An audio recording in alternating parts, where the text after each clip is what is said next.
Praise the lord. True god followers ఛానల్ని వీక్షిస్తున్న ప్రతి ఒక్కరికి మన రక్షకుడైన యేసుక్రీస్తు ప్రభువారి పేరిట నా హృదయపూర్వకమైన వందనములు తెలియజేసుకుంటున్నానండి. అయితే ఈరోజు సమాజంలో జరిగే చాలా ఎన్నో కాంట్రవర్సీస్ కానీ, లేకపోతే బైబిల్‌లో ఉన్న సందర్భాన్ని తప్పుగా అర్థం చేసుకున్న ఒక సందర్భం గురించి మాట్లాడాలని, ముఖ్యంగా స్త్రీలకు అవసరమయ్యే ఈ టాపిక్ మాట్లాడాలని ఆశపడుతున్నాను. కాబట్టి ఎవరు వీడియోని తప్పకుండా లాస్ట్ వరకు చూడండి. అయితే బైబిల్ అనేది ఒక మనిషి యొక్క జీవితాన్ని దిశానిర్దేశం చేసే ఒక గొప్ప పుస్తకం. చాలామంది బైబిల్‌లో ఉన్న సందర్భాలను తప్పుగా అర్థం చేసుకొని దానిపై ఏదో బైబిల్‌లో దేవుడు ఇలా రాయించారు కదా! దేవుడు ఇలా రాయించారు. దేవుడు స్త్రీల పక్షపాతి, లేకపోతే దేవుడు స్త్రీలను చాలా చిన్న చూపు చూశారు అని చాలామంది మాట్లాడుకునే వాళ్ళు ఈరోజు సమాజంలో చాలామంది ఉన్నారు. అయితే బోధకులు కూడా ఈ రోజున ఎలా ఉన్నారంటే స్త్రీల పట్ల ఉన్న వివక్షను ఎత్తు పొడుస్తూ, లేకపోతే బైబిల్‌లో దేవుడు ఇలా రాయించారు. మరి ముఖ్యంగా ఒక విషయం గురించి మనం ఈరోజు మాట్లాడుకోవాలండి. ఏంటంటే ముఖ్యంగా మెన్స్ట్రుయేషన్. స్త్రీలకు మెన్స్ట్రుయేషన్ టైం వచ్చినప్పుడు వాళ్ళు బైబిల్ చదవకూడదని, లేకపోతే వాళ్ళు సంఘాలకు వెళ్ళకూడదని, ప్రార్థన చేయకూడదని, మరి ముఖ్యంగా ప్రభు బలలో పాల్గొనకూడదని చాలామంది సేవకులు కూడా ప్రకటించడం చాలా బాధాకరం.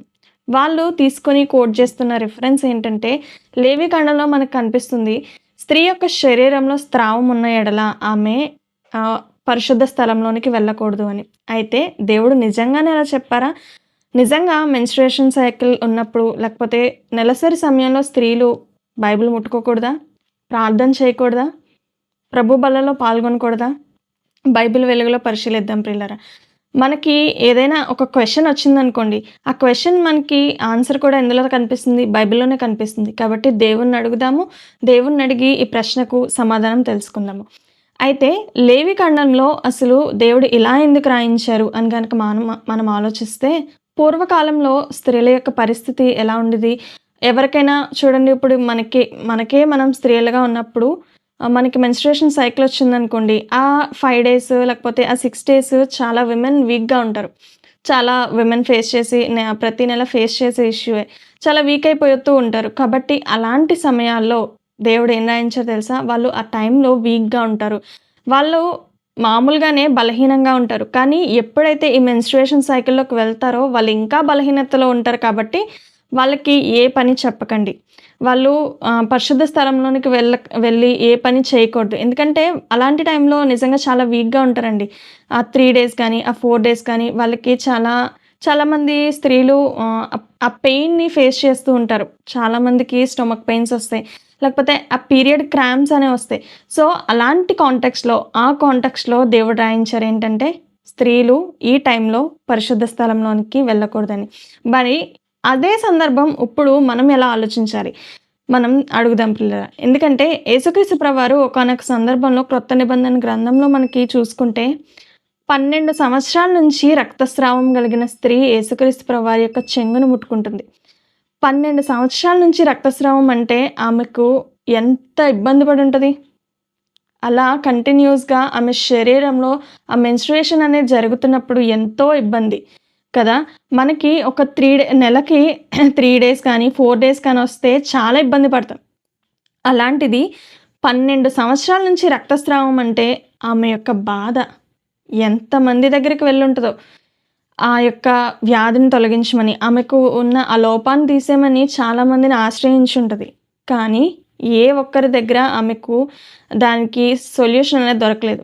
కాబట్టి ఆమె విశ్వాసంతో ఉంది ప్రియులారా. విశ్వాసంతో ప్రభు యొక్క చెంగును ముట్టుకుంది. చెంగును ముట్టుకున్న వెంటనే ఆమె ఏం చేయబడింది? స్వస్థపరచబడింది. ఒకవేళ యేసుక్రీస్తు ప్రభువారు ఆమె నిజంగా అపవిత్రురాలు, లేకపోతే ఆమె శరీరంలో స్రావం ఉంది కాబట్టి యేసుక్రీస్తు ప్రభువారిని ముట్టుకుంది కాబట్టి యేసుక్రీస్తు ప్రభువారు అపవిత్రుడైపోతారు అనంటే వెంటనే యేసుక్రీస్తు ప్రభువారు ఏం చెప్తారు? నువ్వు నన్ను ఎందుకు ముట్టుకున్నావు అని క్వెషన్ చేసేవారు. కానీ యేసుక్రీస్తు ప్రభువారు ఏమన్నారో తెలుసా? నీ విశ్వాసమే నిన్ను స్వస్థపరిచింది. అంటే స్త్రీ శరీరంలో స్రావం ఉంటే ఆమె అపవిత్రురాలు కాదు. మరి ముఖ్యంగా ఇంకొక పాయింట్ ఏంటంటే ఈ రక్తస్రావం, ఈ మెన్స్ట్రుయేషన్ సైకిల్ అనేది మనలో పెట్టింది ఎవరండి? దేవుడే కదా! స్త్రీ ధర్మం చాలా అమూల్యమైనది. చాలా పవిత్రమైనది.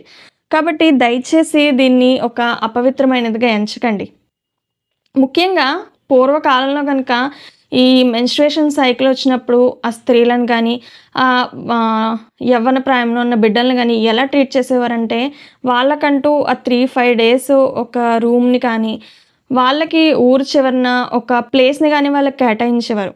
వాళ్ళకంటూ ఒక సపరేట్ ప్లేస్, వాళ్ళకంటూ ఒక సపరేట్ మళ్ళీ తినడానికి ఒక ప్లేట్స్, ఇవి వాళ్ళకి కేటాయించి ఆ 3 రోజులు, ఆ 4 రోజులు మీరు అక్కడే ఉండాలి.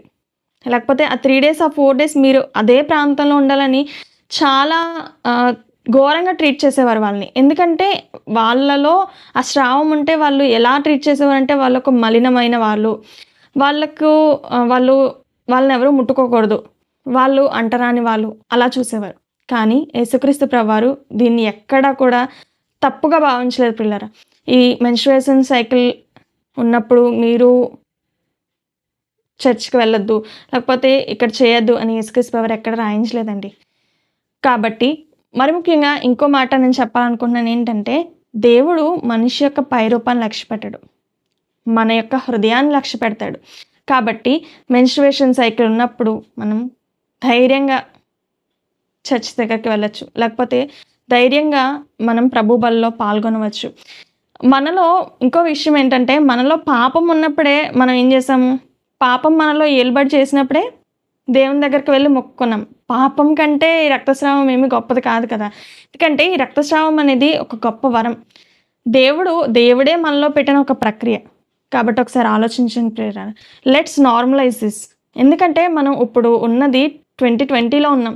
2025లో ఉన్నాం. ఇంత టెక్నాలజీ ఇంత డెవలప్ అయిపోయిన తర్వాత ఇంకా అదే మూలపాఠాల్లోంచి వెళ్ళి స్త్రీలకు ఇదుంటే వాళ్ళు చర్చ్‌కి వెళ్ళకూడదు, లేకపోతే వాళ్ళు బైబిల్ చదవకూడదు, వద్దండి. అలాగే ముఖ్యంగా భర్తలు ఎవరైతే స్త్రీలు వారి భార్యలు ఈ రక్తస్రావం, ఈ మెన్స్ట్రుయేషన్ సైకిల్‌లో ఉన్నారో దయచేసి వాళ్ళకి ఎమోషనల్ సపోర్ట్ ఇవ్వండి. ఎందుకంటే ఈ 3-4 డేస్ వాళ్ళు పడే ఆ పెయిన్ నిజంగా స్త్రీలకు తెలుస్తది. చాలా పెయిన్ ఉంటుందండి. చాలామందికి స్టొమక్ పెయిన్ కానీ, చాలామందికి పీరియడ్ క్రాంప్స్ కూడా ఉంటాయి. సో, మీ భార్యలకు ఎమోషనల్‌గా సపోర్ట్ ఇవ్వండి. అంతేకాని ఇలాంటి సూటిపోటి మాటలతో పొడకండి దయచేసి. So, let's normalise this. ఖచ్చితంగా ఎవరికైనా స్త్రీలకు అనుమానం ఉంటే, మేము ఒకవేళ మాలో మెన్స్ట్రుయేషన్ ఉంటే మేము బైబిల్ చదవచ్చా? లేకపోతే చర్చ్‌కి వెళ్ళొచ్చా? ప్రభు బలిలో పాల్గొనవచ్చా? అంటే దేవుడు చెప్తున్నారు యెస్, యూ కెన్. ఖచ్చితంగా మీరు ప్రేయర్ చేసుకోండి. ప్రభు బలిలో పాల్గొనండి. బైబిల్ చదువుకోండి. Thank you.